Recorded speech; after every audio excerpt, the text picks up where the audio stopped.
special day. It is Monday. This is also Martin Luther King Day, and we know that a lot of people have the day off.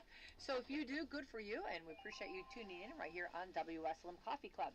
Would like to welcome you. I do have in the studio with me, we all have our commissioner, Tony Cardwell, with us. Good morning, Tony. Good morning. We're going to be talking with David Lyles from Florida, who hopefully will bring in some hot air and some warmth for us from the Florida area, right? Yeah.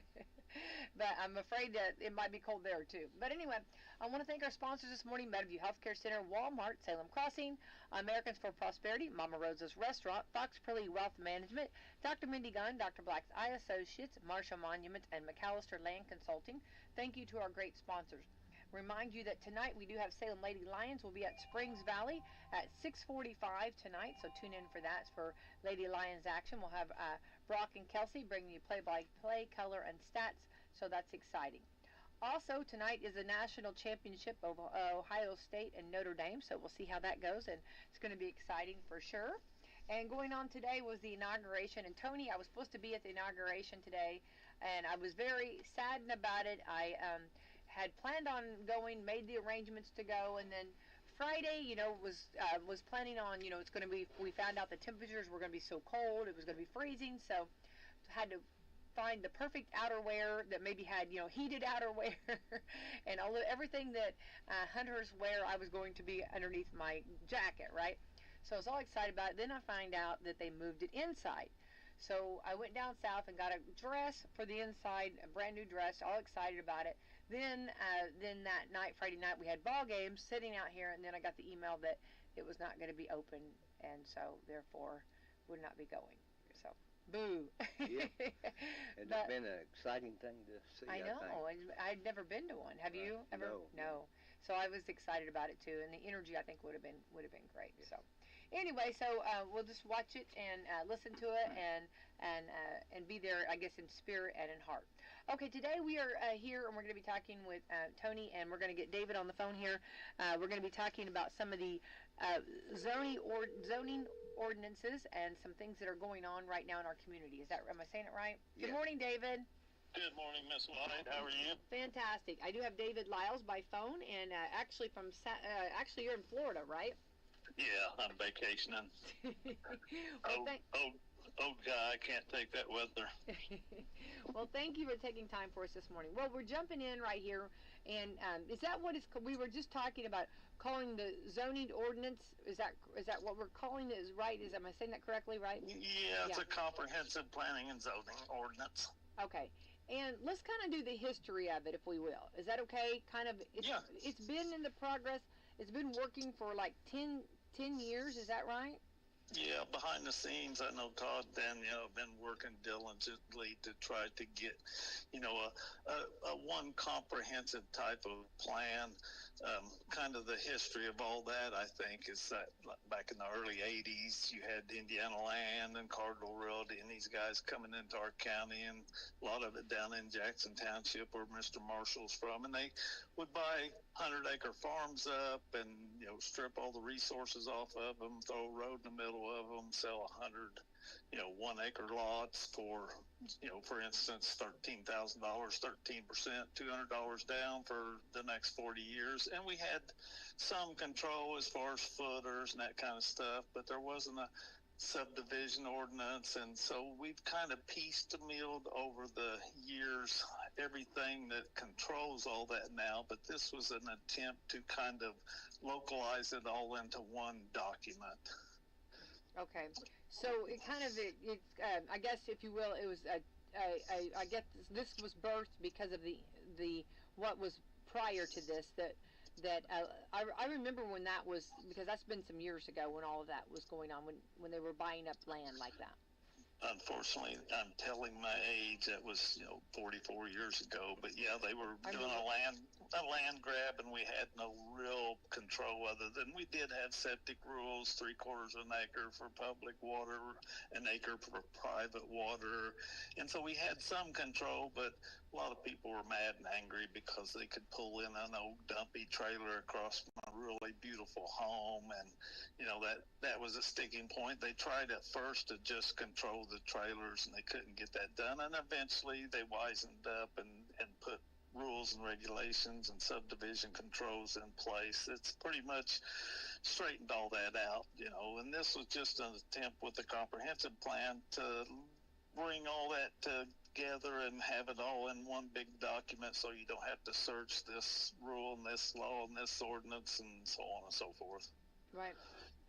And now, okay, so what the proposal, and okay, I'm going to say what's on the table right now, because whether it's could be tweaked or changed, that's what I guess everybody's kind of, I guess, wondering about, right? Is that right, Tony, too? Right, Yeah. right. That's where I feel like we're just kind of, and to kind of go over the 13 sections that we're talking about. Number one, the zoning ordinance terms and guidelines, okay?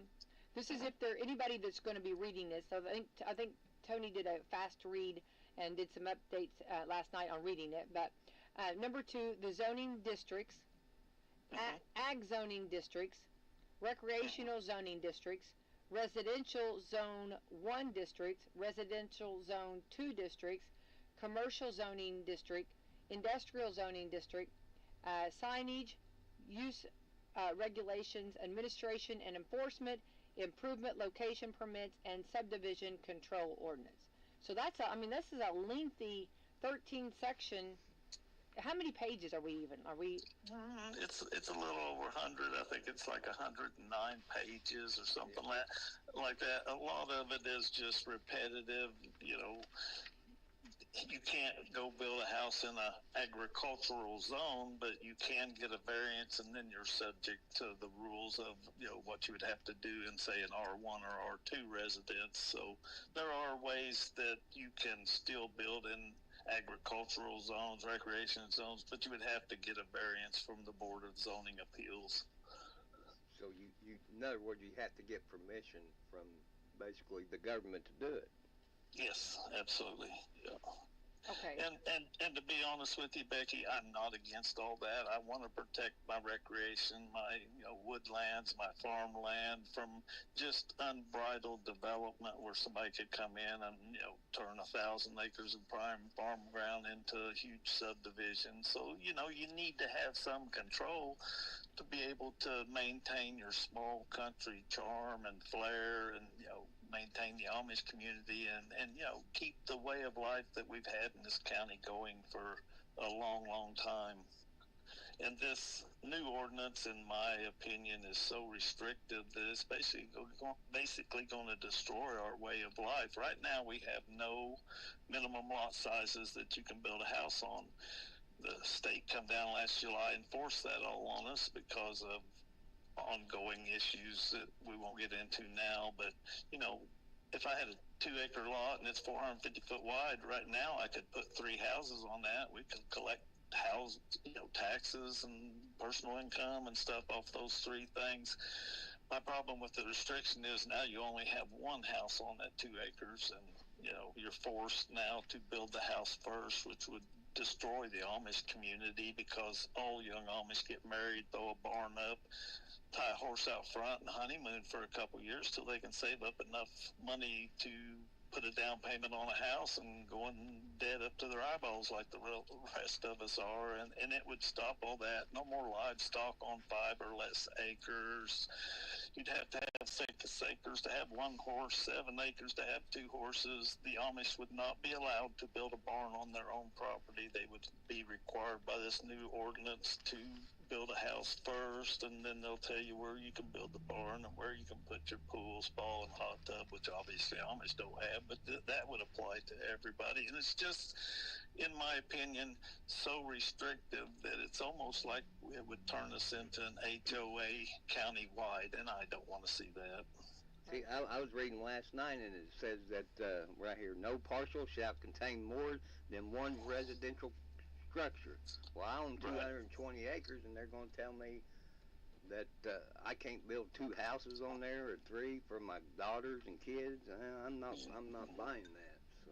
And we currently have laws that if you hit like 3 or more structures, 3 or more trailers, then you go underneath the restrictions that we have now on subdivisions and trailer parks and all that stuff. So it takes some of that liberty away that you did have another problem I have with this. There's no compassion in this thing. Used to be when my dad got old and mom passed, and he wasn't quite able to really live on his own. He needed to be checked on a couple days. We had an agreement with the county planning and the septic system that I could put a few footers, get him some temporary housing in there, and take care of my dad for the next 10 years. And when he passed, then the agreement was I had 1 year to eliminate all that and go back to the way it was. So that's a problem I have, that there's no charity or compassion in this bill either. Okay, and I was going to say another issue that I have with it is the 2 mile zone around the city of Salem. We supply in the county level all the services for that 2 mile zone, but yet we have no ability to collect the revenue off the permitting, and the county controls that zoning. So this would split our outside of our city, our county, basically into 2 different entities. One under county control, the other under city control. And so when you go to develop something, are you going to go outside that 2 mile zone where you've got a big development going on and it's all going to be 2 acre lots and stuff, or do you want to develop in that 2 mile fringe where you can kind of get away with anything, but acre, half acre, 1/4 acre lots, as long as you got room for the home and the septic system. So that's kind of an unfair issue. And if I could delve into that just a little bit farther, those infringement zones that these cities put up were racist in nature. It was the end of the Jim Crow era. The blacks had been freed. They were all Republicans, but the white people in the North didn't want them infiltrating their cities. So they did this around their cities to be able to control the racial, climate of their city. They made zoning laws that said no blacks, no indigenous people, no people of color on my block type of stuff, which got the NAACP started by, mostly a bunch of white people. And it took till 1907, that was 1909. In 1917, the first one of those laws was struck down in Louisville, Kentucky, but it really took till 1964, the Civil Rights Act, to get rid of all that racism all across America. So to me, that's a stain on our community that infringement zone needs to go away, and all the county residents, in my opinion, should be under county control before we enact any ordinance that's going to basically split us in half. Yeah. So you feel like we need to lay a better foundation, if you will, like yes. Get this stuff under control before we start going to this other. Yes, because we're going to cause, friction among our community. Another thing I don't like is the noise and odor ordinances that are associated with this. I mean, when I move to the country, I kind of expect to hear a rooster crow, and I expect to smell a little chicken poop every now and then. I mean, I'm not sure what other expectation I would have had, but, that's just country living, in my opinion, so... Mm-hmm.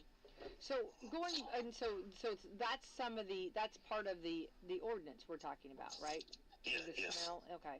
Now, yep. Okay, let's kind of go back and help me out on this. This is just for maybe those that do not know, the HOA that we've talked about. Do other communities have that, or is that something?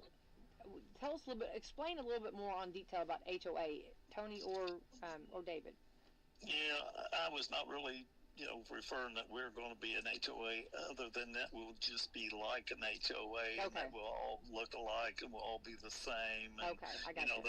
That was just my reference to, okay. I don't want to live in an HOA and be 20 miles from Salem, Indiana, out in the middle of a country road somewhere. So that was just my thought on that. And another problem that I have with all this is no more home-based business. Well, in my opinion, that's the backbone of this county, is all the home-based businesses, all the people that they employ, all the, income that's generated from all that. And I don't want to see somebody go in on a 2 acre lot and build some big industrial building and, infringe on my neighbor's rights. Basic rules and regulations that protect the environment, make me safe, and doesn't infringe on my neighbor's rights is what I want to vote for. So this doesn't do any of that, I don't think. Okay, so on this, like, so you're talking about, like, let's use like an example. Someone had a I'm just going to say a beautician maybe, or something that worked from home, or Hmm. and we know that there's several that have it in their home, which works out nice, and but that would be possibly a that might possibly be affected. Is that what we're talking about? Yeah, as far as that, what they're going to do is control it by allowing a home-based business of that nature. But for instance, if you had Or you would only be allowed to have two chairs in your house and no more than three employees that lived off-site from where you live, and so there would even be restrictions on that. But what they're really going to shut down is trucking industry, any kind of business from your home, working on vehicles, dog kennels, construction companies, and a lot of things that I just can't support it, because it's the big problem with all this, in my opinion, is going to be our future tax revenue. We are going to strip ourselves down to the bare minimum. The Amish are going to get the heck out. We're going to have to still maintain our infrastructure, our schools, and our fires. And when we don't have enough future tax base generated to cover that and cover inflation and all them things, you can absolutely count on your taxes going sky high to maintain just a basic level of service. So that to me is a big problem, and there's no economic impact study that's going to be done prior to us taking a final vote on this. And I think a lot of people overlook that aspect of what this plan will do to us. So, and like I say, let me reiterate again, I'm not against planning and zoning. That's why I'm on the board. I've got 40 years of experience installing septic systems and building and stuff, and I want to see it be fair and equitable, but let's use some common sense. Okay, so the existing businesses, will they be grandfathered in? Are we reading that, or That's the way I take it. that they will be? Yes, this will all be rules for thee, but not for me. Anything that I'm violating currently or whatever I've got, anybody's got, will be grandfathered in, and we won't be able to touch them, or the unincorporated, towns. We won't be able to touch them. This will just affect all future development or anything you do on your property from now on. So yes, it's all going to be grandfathered in. Okay. So somebody like me, I run a construction business for 18 years, basically out of my house. It was a big pole barn I built, but running out of there. Well, under this regulations and everything, you are not allowed to park equipment outside. Well, the county drew taxes off of my equipment, so now they're going to not even let you have it. So, am I going to That open my business up in Washington County? No, I'm not going to do that. I'm going to go to that another county. that's a very valid point, and you could probably get away with building that stuff, but you'd have to build a fence so high that nobody could see it and hide it. And here's another problem: if you've got an old truck on there that you're going to let set for a year because you ain't got the money to fix it back up and use it for your business, they catch you with that vehicle and it's unregistered. They're going to come after you for that, which I don't agree with. I mean, we already have laws and rules, and you can't just start up a junkyard anymore without having the proper documentation. So a lot of these things have been covered, and there are some issues that the planning and zoning needed to deal with, as far as 911 addressing on private roads and some of those things. But I think that even those issues are easily solved. You could always make somebody 3803A and 3803B and 3803C, and so I don't see that there's any big issues really that we need to change or deal with. This is just trying to locate it all in one big document so everybody's clear on what you can and can't do. Right. So on these, 13 sections and over 100 pages over here, which is, this is a lot for everybody to kind of go through. Why do you think it's? Why is it 10? We've been working on this for 10 years, and have they been? I'm just trying to get my head wrapped around it. Have they been like working on this section for 1 year, 2 year, and then another section for another 2 years? How is this broke down to 13 sections and over 100 and something pages over there?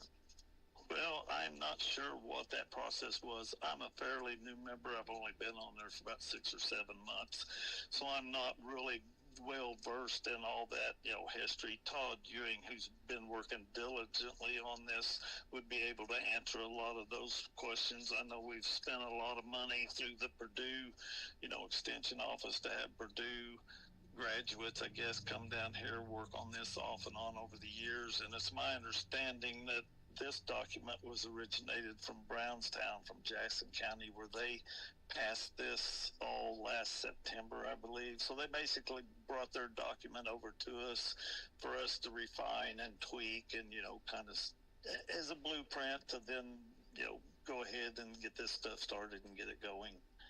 So basically, last September could have, this document that was created after that. Yes, it was created after that, and they really, I've been on there for 7 months, and they didn't have this document in hand until maybe 4 or 5 months ago, 3 months ago, because we had to do all the zoning issues and go through each and every section of the county and basically go down each road and decide, is this residential, is this light industrial, is this commercial, is this agricultural, and get it all on a map that says, here are the zoning areas of our county. This is where our recreation is. This is where, business is, and so on and so forth. So we had to identify all those spots and see, where we had some issues and stuff. And so this was to all clarify that as far as zoning, what zone you're in. And then that would dictate whether you could build a house or not. And if you couldn't, then, we have the zoning appeals process where you can notify all your neighbors and come to our zoning appeals and, see if we can get a variance for you to go ahead and build in, say, an agricultural area. So kind of how that works. My question would be, why would we use a document to go by that has yet to be proven? If it's that new to a certain area, wouldn't we want to wait and see if that's actually going to be successful or not? Yeah, there's some issues with that in my opinion too. I don't see where we've had much public input. It doesn't seem that the residents of the community have been, I thought, and maybe I'm wrong, but when I thought I got put on this board that I became a public servant, and as a public servant, I am here to do the will of the people, however they want me to vote. So being an ex-contractor like yourself, or maybe you're still current, but I have 10,000 contacts in my phone, and I started calling people and asking for their opinion. Anybody that hadn't read it was concerned, and of course I've gotten thousands of no votes and not one single yes vote. Once they put it up on the website and everybody was able to view it, most of the people that I call and ask for their opinion just start laughing at me, because it is rather ridiculous, in my opinion, what they're trying to get pushed through. I'm for common sense legislation, and instead of 5 acres to have a horse on, how about if we have a minimum lot size that you can build a house and put a septic on, and then 1 additional acre for each livestock. At that point, up to a certain number of acres. What you got to realize is the horse community is huge in our county. There's a myriad of 2 and 3 and 4 and 5 acre lots with a couple horses on them. People got a horse trailer, tack, a veterinarian. They contribute to the businesses in town. They go riding every week on the over 100 trails that are in southern Indiana and the National Forestry. And so we would decimate that, in my opinion, with this bill. Wow. Well, okay. So on this and the bill, we've not had any. We don't know how, and I don't want to necessarily get the other county involved in it, but we don't know the pros and cons on this. But what I want today, I want everybody to. This program this morning is to educate and to inform, and I want everybody to read this for themselves, because I feel like as the community, that's our it's our responsibility to read this, to know what's going on. And I think that because we're seeing a lot of things on social media, and I'm not saying that some of it's not all true, but then some of it may be a little stretched, possibly. So everyone needs to read this for themselves, no matter what. This is something that you need to do. But Yes. and we did wonder if this is the final, because the way I understand it from Travis Elliott, that this is not necessarily the final draft, and they're having a meeting on February the 4th to possibly listen to the community, and this is why I want the community to get in front of this and to educate themselves and find out so that they'll be prepared for that February the 4th meeting. Yeah, it's, that you're exactly right. What they're going to do at this last meeting or upcoming meeting is go over this thing one more time. We went over it and over it and over it, and everybody gets to do their input, and we all put our heads together. And of course, I voted no all along on all this stuff, but basically put your heads together for any final revisions, and then possibly that night vote on, sending this on to the commissioners. Part of the problem with this has been some kind of a lack of accountability, because it doesn't seem that anybody in Jackson County, and I've got a pretty good base over there, even know that they have planning and zoning. And to me, that's an issue, because how did they get that done? That would have been something of huge public interest, and you would think every farmer, every guy over there that was going to be affected by it would know, but nobody seems to know they have it over there. And it was my understanding when this was first released that we weren't even going to put it on our website, but I think once the public found out about all this, and there's been such an outcry, that they thought they better get that out there for everybody to see. And that was, part of the problem was how many of these people on this board reached out to the residents, and are we actually doing the will of the residents, or are we just doing what we think the county deserves to have done? And that's kind of an issue with me, because that doesn't define, a public servant to me. So a little bit of an issue there with some, accountability. And in my opinion, we should have had forums all along. We should have invited the public to the high school, and everybody could come up in an open meeting and express your opinion, your thoughts. We have a lot of extremely smart and intelligent people in this community that could have given a lot of input into this and come up with a much more fair and equitable document, in my opinion. Well, I think it's something that I guess I lost my train of thought. I'm sorry. I do that quite often myself. This is it's a lot, and I think that a thing I feel like is I've lost completely my thought. Tony, do you have anything to comment on that while I'm over here trying to think? I guess the part that we're talking about is if it is maybe to be tweaked a little bit. Maybe a little bit. That's why it's important for people to make sure they do show up these meetings, come to these meetings, be informed, because if it's something that's going to affect you and I guess I know what I was going to ask. Who's enforcing this? How would this be enforced? Well, that would be another issue, because in 32 years of installing septics, I've seen 10,000 complaints, and during that 32 years, they only went after 2 people. Jay Allen at the time wouldn't go after anybody because he was going to run for re-election next time, and this was a controversial subject. So the only 2 people they ever enforced this again was John Lewis and one of his squatters out there, because they had stepped on enough of the right people's toes. And even then, the health department had to solicit funds into their own account and hire an independent attorney to go after him in court. I think they got a young lawyer by the name of Daniel Brown, who was an extremely good lawyer, and got it squashed and got the raw sewage that was going into the sinkholes, out of there pretty quick. So that's going to be another issue. I reached out a week ago to our county prosecutor, Tara Hunt, and they told me she was on the other line. Did I want to hold? I said no, and kind of explained to the girl, and I don't know her reasonings why. I'm not going to even speculate, but I have not got that call back from, anybody at the prosecutor's office to discuss enforcement. So I, based on my 32 years of experience, would expect it to be sparse.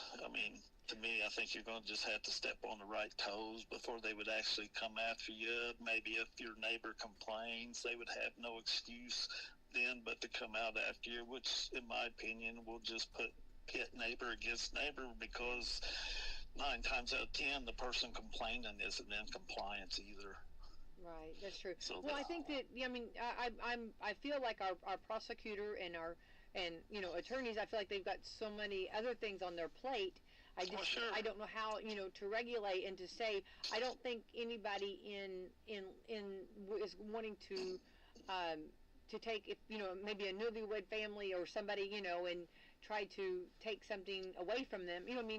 Or slap a big fine on them. I don't think anybody's out to do that. I think I think that's something that I don't know if it's if it's got to be regulated, then it needs to be extremely fair. And I feel like that would be you're talking 13 different sections, and that's going to be that would be a full-time, that'd be over 2 or 3 people's full-time job to just make sure that everybody's in compliance, right? Right. And here's the other problem: it would be political suicide to do that.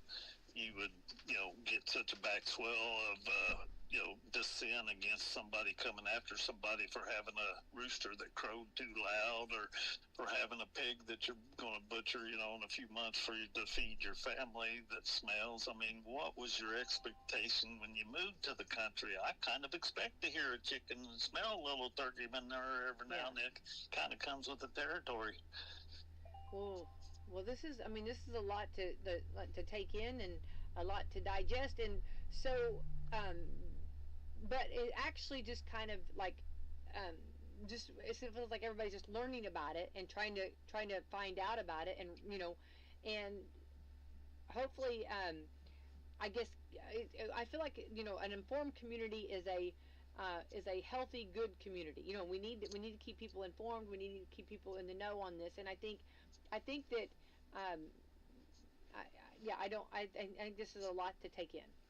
Yes, it is. It's quite a lot, and it should have been out in the public all along for the last 10 years. We should have been, like I say, working with our public, our leaders and officials, maybe appointed a task force of a dozen of our, extremely smart and educated people that could really delve into this. Maybe, a lawyer, an educator, and a bunch of common folks, some farmers, some people that have businesses, and get all the best ideas from all our community and put it into something that we could all be proud to hang our hats on.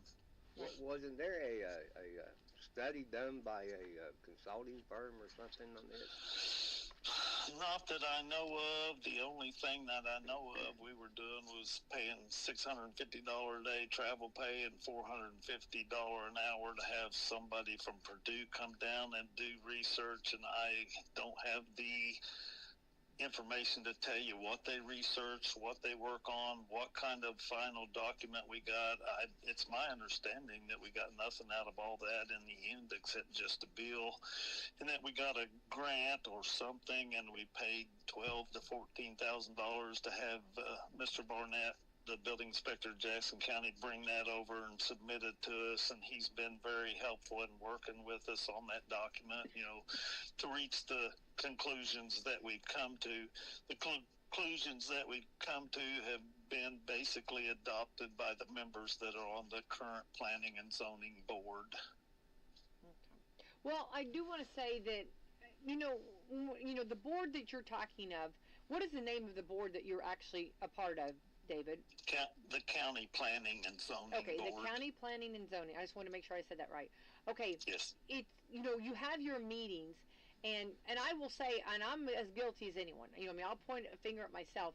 A lot of times we just don't go to these meetings, right? Sure, me too. I'm just as guilty as anybody else. And I sit on boards that, like, people, a lot of times the community, and everybody's busy. So that's not, I'm not knocking anything. I'm just trying to do a blanket statement here.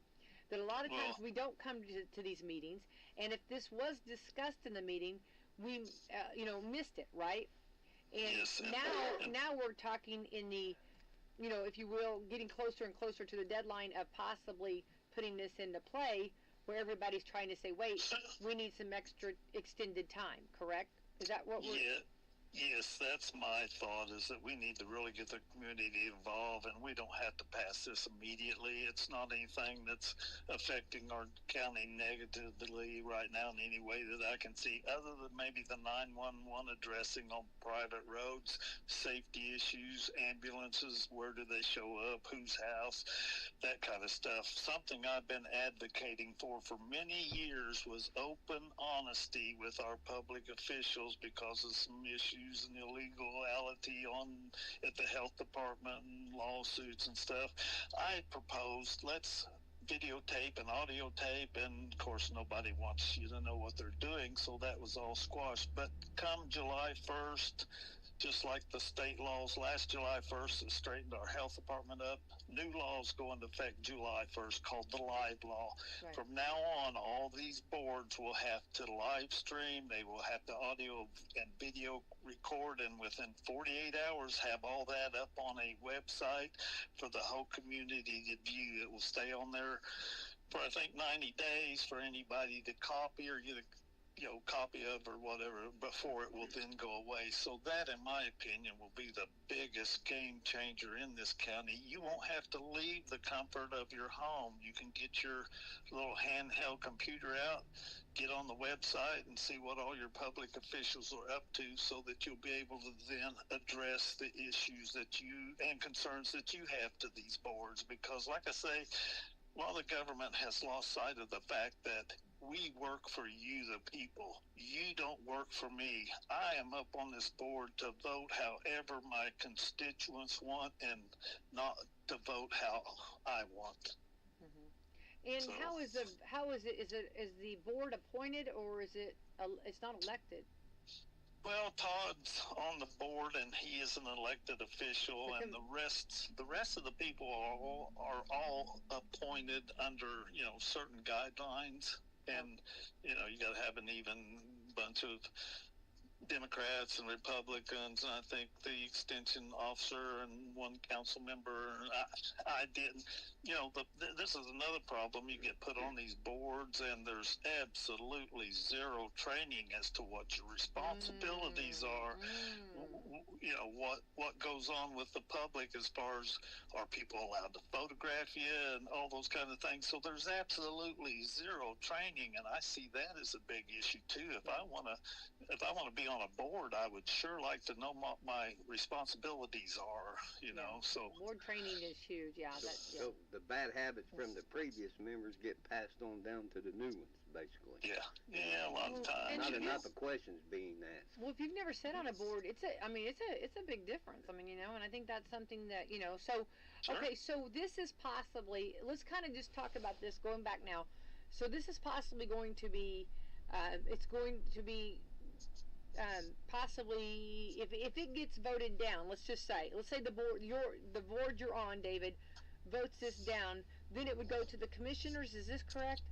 No, if they vote it down, it won't be forwarded to the commissioners. If they vote to forward it on to the commissioners, they'll have a meeting on February 18th, first reading. 10 days prior to that, they will have to publish it 2 times in the Wslm Leader or whatever paper we don't have anymore as a public notice, so they're basically, if this had gone any further without somebody reaching out to the residents and letting them know what's going on, this would have went on and probably got passed, and very few people would have even know they were under this new rule until you went to get a permit.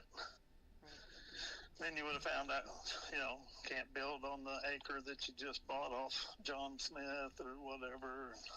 Well, I'm thinking that if someone is looking at our county to possibly start a business or to raise their family, these are, possibly things that, will be brought up, right? It would stop a lot of that. Because you're absolutely right. I read comments all the time. I come from so-and-so place, and I come to Washington, County, Indiana, and what a great bunch of people. They wave at me. People stop and help. I couldn't find a better community to live in, and I was in the Air Force and traveled all over the world, and I would live no place else in this world except Washington County. That's how good the people of this county are, and I want to maintain that flavor. I want that small town charm.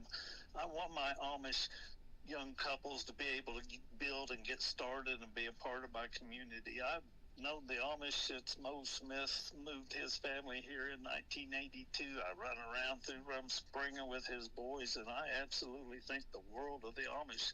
It's a great way of life that a lot of people ought to get back to. Yeah, I want to call my neighbor to work on my vehicle. I don't want to have to take it to town to get it worked on. Well, sure. That's another issue. Mm-hmm. So.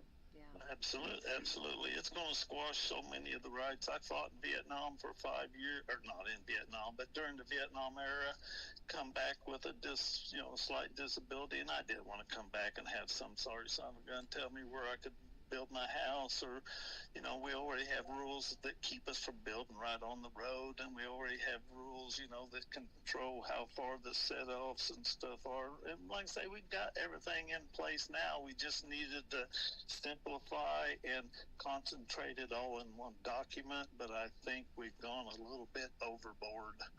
Right.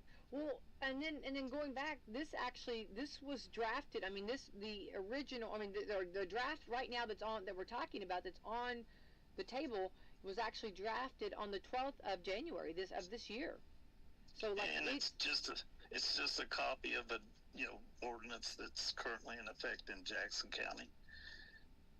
They use that as a basis to draft what is our proposed comprehensive planning and zoning ordinance. So it's not a truly generated solely locally document. It's just kind of a copycat of something else that's going on in another county. So it don't fit our community, basically, maybe not. I would have to agree with you, Tony. I don't think this has any relevance in our county at all. And like I say, I am in support of a county-wide comprehensive zoning plan, but nothing like what this is. Well, I couldn't support this thing at all. So that's what that's what I guess my next question was. You are for having rules, so to speak, some rules, but just Sure. not so where it's so invasive, you feel, or maybe just tweaking these a little bit, or taking the 13 topics and maybe just working through them and maybe throwing not having some or having. Is that what would you like to see, David? I'd like to see the community get involved and kind of present us with what they think would be fair and equitable. I'd like to see it in its entirety, but let's tweak it so it fits our community and doesn't act like we live in some liberal district in Southern California, because you see what happened, how that worked out for them. We just need a common sense approach that absolutely fits with the quality of life we currently have in Washington County. This plan it's not inviting to people. We need it to be inviting to people. It's actually encumbering to people. Right. This would be something that most people couldn't live with. I mean, could you imagine you could only have 15 chickens on a 5-acre lot, worry about your neighbor calling you in because your rooster crows early in the morning. I just see nothing good that could come out of it in its current form. What were some of the other things?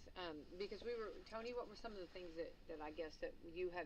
Because Tony did a speed read on some of this, but what were some of the other ones that maybe bring highlight to, I guess, or?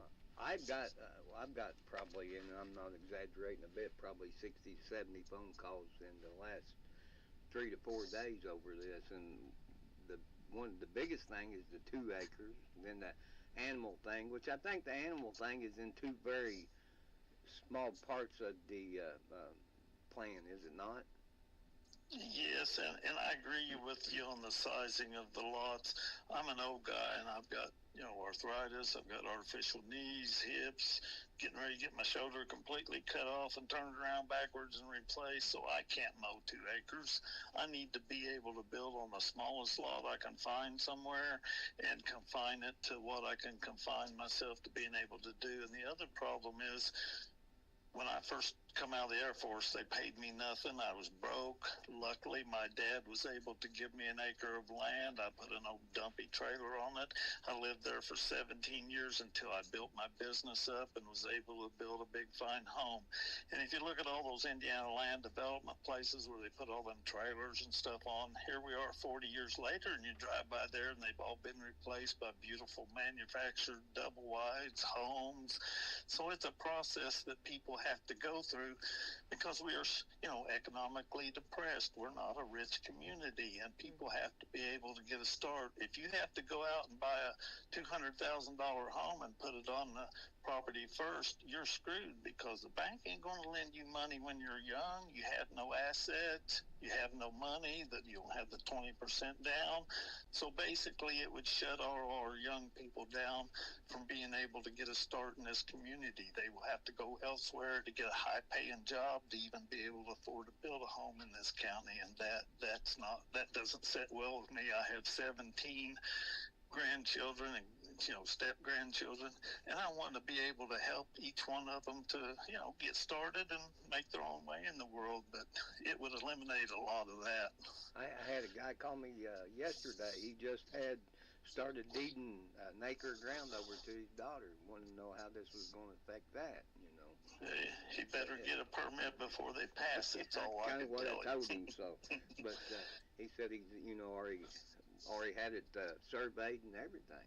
So. Yeah, I got a lot of people calling me up too, and want me to know what they need to do so they don't have to, deal with this issue. And I tell them all the same. If you don't want to deal with this issue, you better go ahead and get the permit process and everything started, and then in effect before it takes effect. So what we were talking about is it can be the home, the structure can be built on. It needs to be more than an acre or 2 acres. 2 acres. Has to be a minimum of 2 acres. And like I said before, on 2 acres, say a 450-foot stretch of the county road, before I could have built 3 homes on that 2 acres. And now I'm limited to only being able to build 1. So my math tells me that I just cut, 2/3 of the county's coffers off by doing that. And if somebody wants to live on 2 acres, 5 acres, 10 acres, and build whatever, I don't care. But I don't think that we should tell people the minimum lot size when that's not state law. State law allows for any minimum size, lot that you can do your setbacks. You can get a septic on it. You can put her on there. And the reason they done that was because a lot of these counties, not ours, are getting plumb full of people, and there's no room left to build and no room for another septic in case your septic, fails. And the state address that issue because now we have direct discharge technology. So if your system fails and you can't do nothing else, you can always put one of those systems in. All these unincorporated towns with the little bitty lots on them, we don't have to deal with them so much anymore. We can actually let those people do direct discharge as long as they don't discharge into any public waters. I mean, this, like I say, most of this stuff's all been taken care of and is under control. And I just don't understand why this needs to be such a hard, thing for the people of this county to be able to swallow.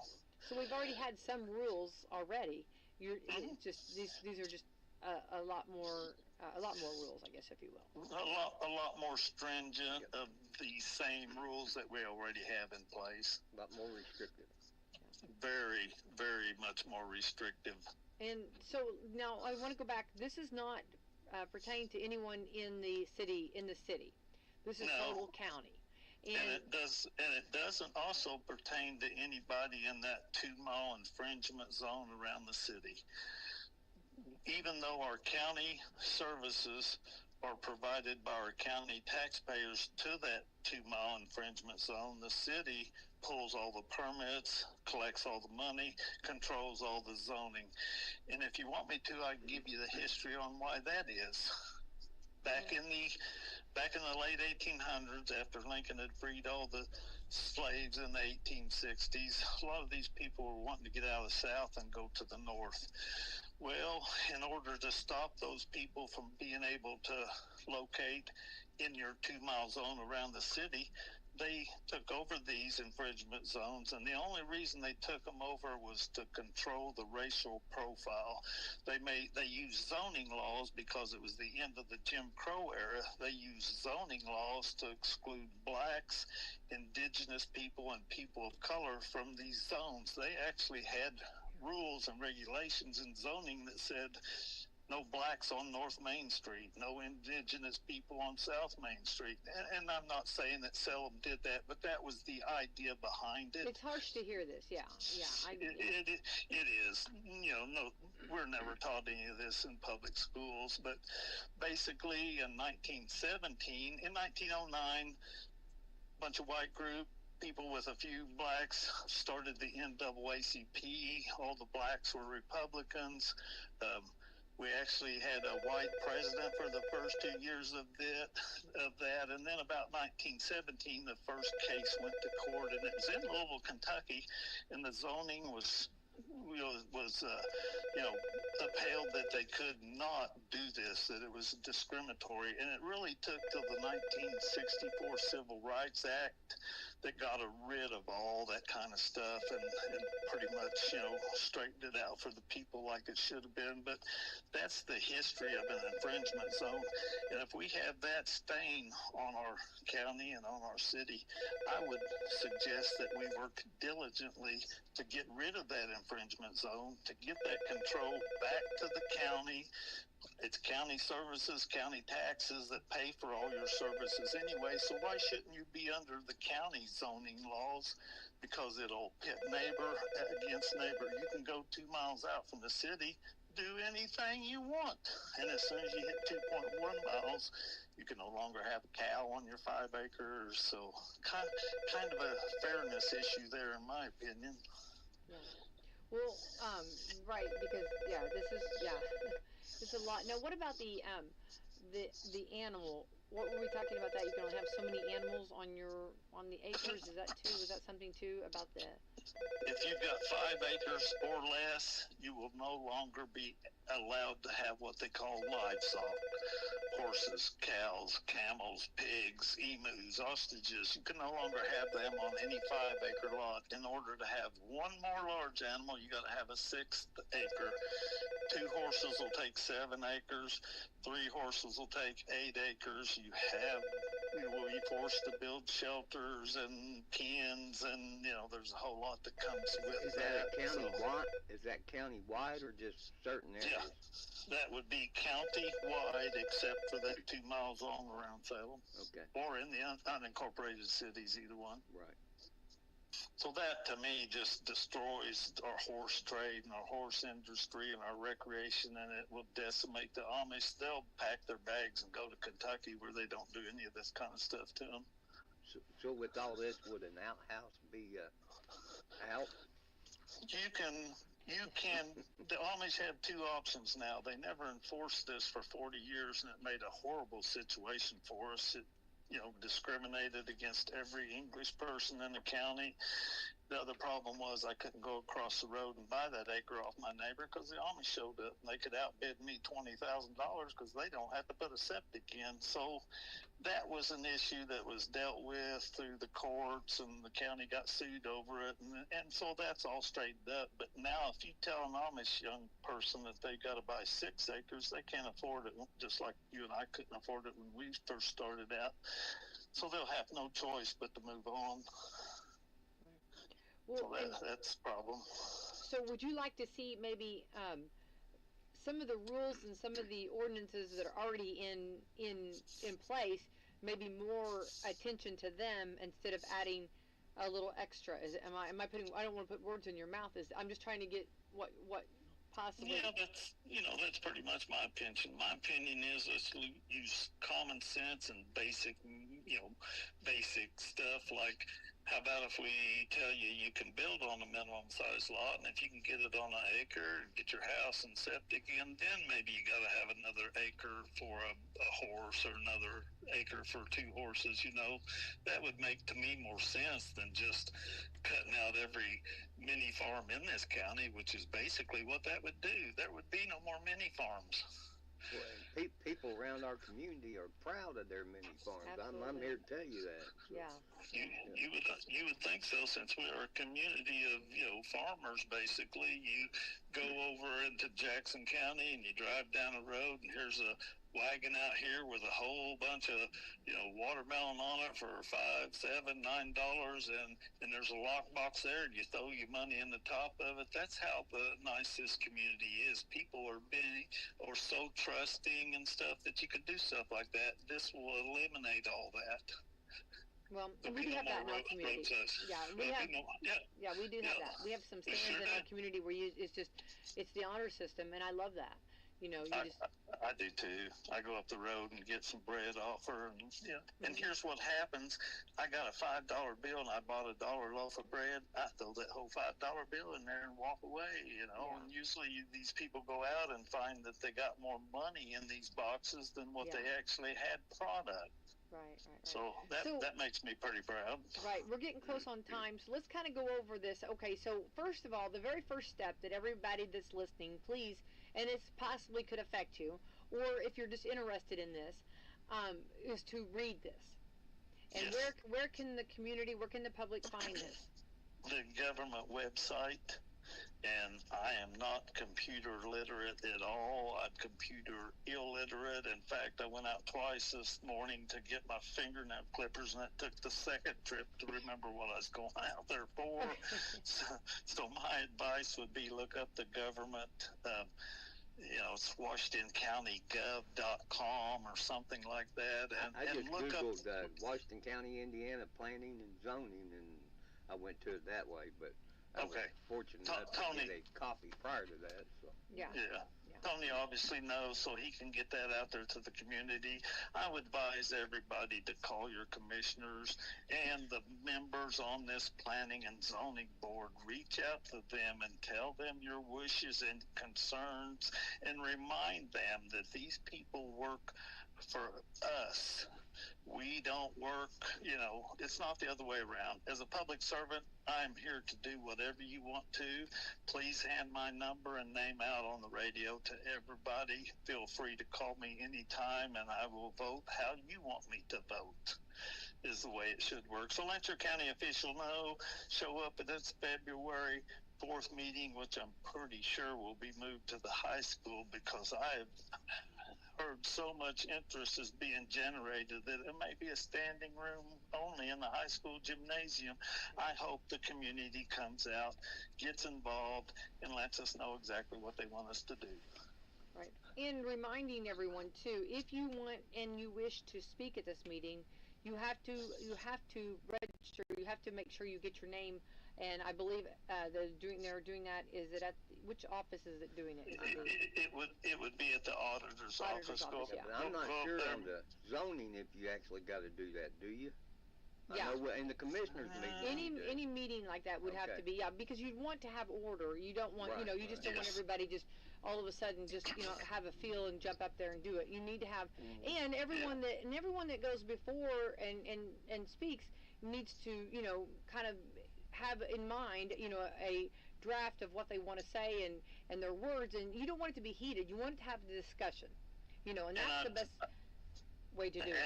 And I've told everybody the exact same thing. I get people calling me up, and I've figured out over the last week 12 different ways how to build a bomb. And I tell I realize it's just people huffing and huffing and puffing and all that, but I advise everybody, when you call your public official, don't call them up and tell them they don't know jack what and all that kind of stuff. Be respectful. Absolutely. Tell them what your wishes are. Don't be angry and mad and take your bitterness out on your public official. Have a detailed, engaged, and an intelligent conversation. And another thing, I would like to meet this guy Jack what, because I've had a lot of people tell me here lately that I don't know him, and I'd like to find out what the guy's got to say. So, just my little bit of humor there. Tony, that was supposed to be a joke. That was his way of okay, so let's go back real quick on zoning. Zoning is it's a necessary. We know it's necessary in rural areas to protect the land, conserve, natural resources, maintain the rural character of landscape, and to prevent uncontrolled development that could disrupt some of the local economy by ensuring. So zoning is not a bad thing. It's what we're saying, not what I'm saying, what is being said on the table is some of these things are a little not necessarily doable, if you will, are a little bit impossible maybe to get and maybe not as doable. So again, make sure you get your name if you want to speak at this meeting.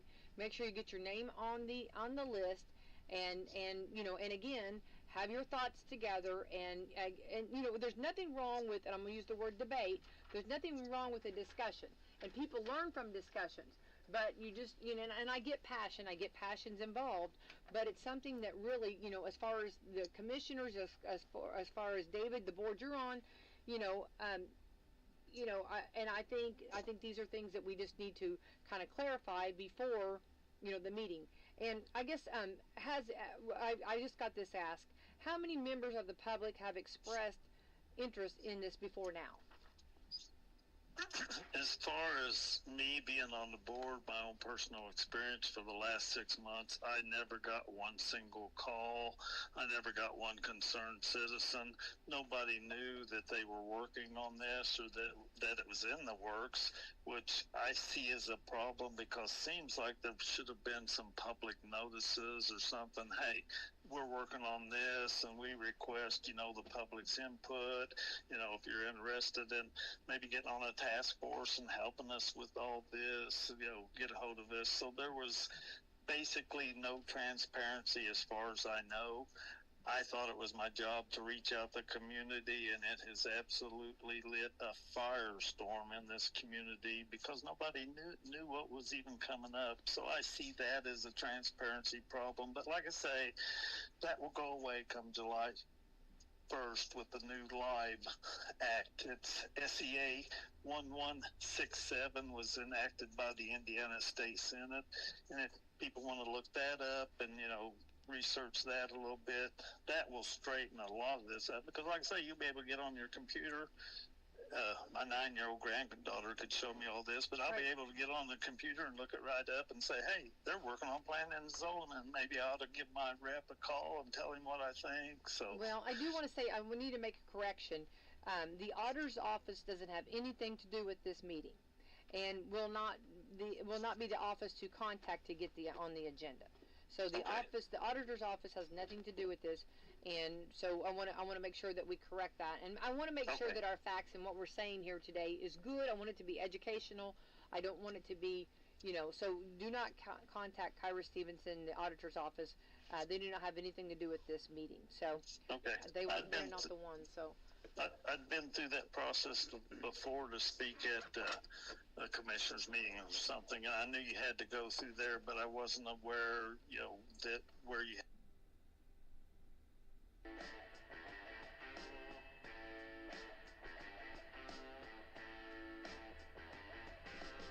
Big Fox Entertainment presents The Rick Burgess Show with Speedy, Greg Burgess, Eddie Van Adler, and Rick Burgess. Here we go. It's a lot going on today. Happy Martin Luther King Jr. Day, Inauguration Day, National Championship and College Football Day. It's a lot going on. So we've covered a lot of it. It's why archives are important. The daily podcast archives of the show, grab those on your own time, the YouTube archive.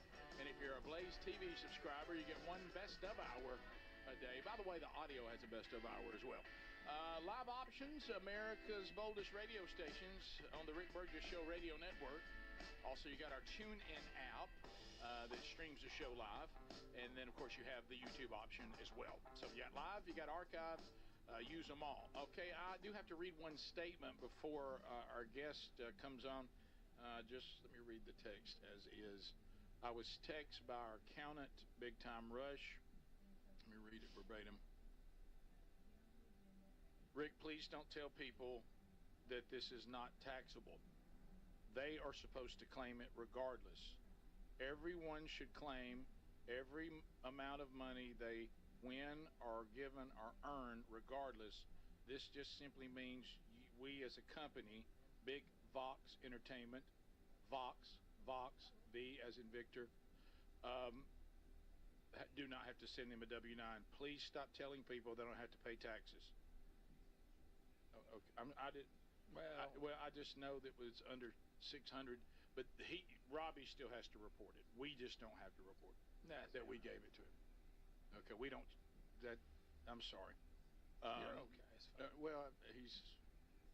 I think Big Time Rush, and he's like, and he also put underneath how much money's left in the will budget. And he says I'm blowing. Well, we came out a little early. He said I'm blowing through it pretty quick. That first week we hit 2K. Yes. All right. So inauguration. If you do, have something you would like to say, again, try to. I get where you lead with your heart because this is our community. We're very passionate about it, and I love passion. But we also need to, to make sure that we get the best words said, and make it impact. Yes.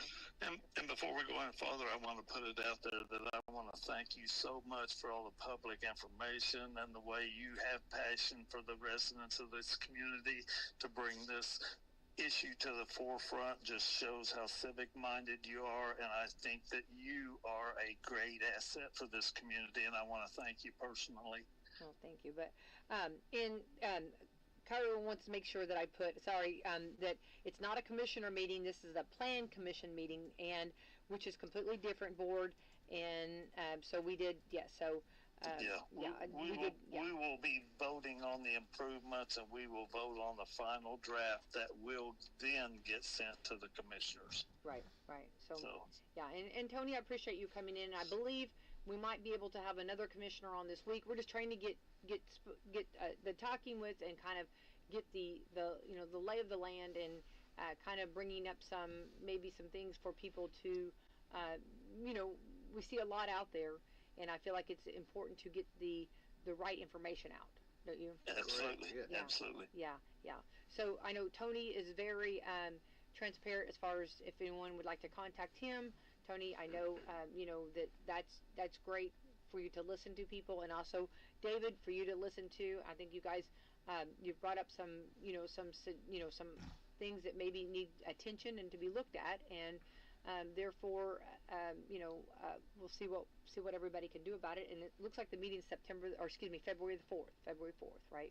February 4th at 6 p.m. They've currently got it scheduled at the courthouse, but I expect for safety reasons and crowd control and all that kind of stuff that they should go ahead at any time and announce that it's getting moved, because we need to be able to vet people at the door. I don't want any kind of, shooting or any crazy stuff like you read about in the papers. So a lot of people are very passionate about this and have some very strong opinions, and we need to just make sure we keep level heads in control and we're safe. Right. Well, and I'm glad that the community can have a part and get to express themselves. So this is what we and to also tell how they feel about it. So. Absolutely, I agree completely. All right, thank you, David Lyles. We're going to let you go. Enjoy your time in Florida. Will you please send us some of that warm weather and send it up here? We need some of that. Okay. So. I will do my best. All right, thank you, David. Thank you. Have a great day. Thank you, and thank you, Tony. Thank you. Bye-bye. Bye. All right, and Tony, thank you, Commissioner Tony Cardwell. Thank you so much for coming in, and we appreciate you, stopping what you had going, and planning and spending time with us this morning on Coffee Club. Hopefully, we've got people a little more enlightened. Do you feel like that? Do you feel? I believe so. Yes.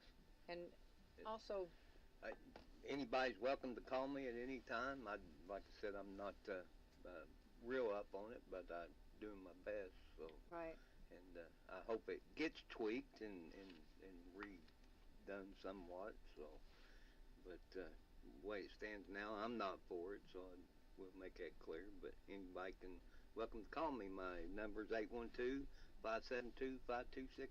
So I've posted it out there many times. Well, thank you for being the servant leader there. That's for sure. So thank you. Keep up the great work, and we'll let you know and see if there's more discussion about this as it comes. I felt like that we needed to try to get in front of this and educate and talk about it before that February the 4th meeting and maybe to, get people a little bit more knowledge on this. So. Right.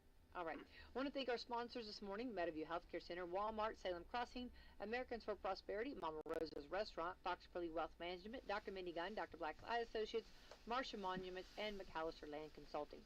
All right, Tony, let's have the best Monday ever, okay? All righty. Thank you.